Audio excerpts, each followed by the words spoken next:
What is this place? A playhouse? What's that doing here? In dreams, our minds sometimes try to find ways of coping with the things that we can't quite process when we're awake. The things that are too sad or too scary or just too big for us to understand. Among the Sleep uses the fertile ground of a child's sleeping psyche as its setting, conjuring surreal landscapes that fuse the familiar and the unknown. The game's potent atmosphere makes your brief journey a worthwhile one, even if, in the end, the answers you find on your quest to help a toddler cope with some painful truths don't add up to quite as much as you'd hope.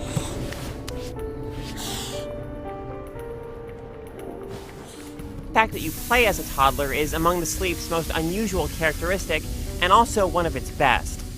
This isn't just a first-person game in which the camera is lower to the ground than it would be if you were playing as an adult. When you walk, your steps feel unsteady. You can get around more quickly by crawling, but walking has its advantages.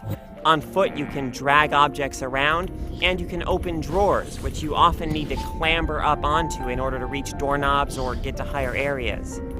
By making you interact with the world in this teetering way from this perspective, Among the Sleep makes the fact that you play as a toddler not just a narrative conceit, but an integral part of your experience.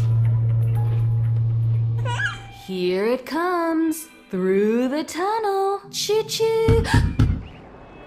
After being put to bed on your second birthday, you find yourself in a changed home, and your mother missing. Your only hope of finding her is to venture through different realms to find 4 talismans that represent memories associated with her. Throughout some sections of your journey, you're hunted by a frightening monster. Still, your quest isn't challenging. Environmental puzzles are never taxing, and it's easy to hide from the monster who occasionally stalks you, though its presence is still frightening for the way that it makes the air around you vibrate and for the staticky outbursts of distorted sound that emit from it like screams. Most of the time, Among the Sleep is a creepy game rather than an outright scary one, and the sound design is crucial to the unsettling feeling the game generates.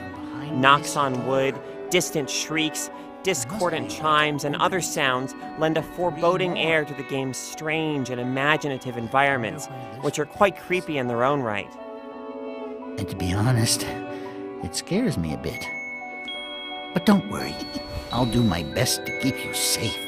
Fittingly, these environments feel like something out of a dream, meshing toys, crayon drawings, and other elements of childhood with fragments of playgrounds, libraries, and other places rife with symbolic meaning. The fact that you're playing as a toddler makes the world around you feel threatening and unconquerable. Whatever manifestations of evil might lurk in the fog that surrounds you, you'd be helpless against them. But venturing into the unknown of each new realm is ultimately an empowering process. Even as a child, you are strong enough to face the terrifying unknown and cope with whatever you find there. Unfortunately, the abrupt ending that awaits you at the conclusion of your journey feels disconnected from the rest of the game. There's a revelation at the end, but it feels too rushed and too underdeveloped to leave you feeling much of anything. It's unfortunate that the game doesn't leverage its intriguing concept to tell a more memorable story, and that its ending is underwhelming.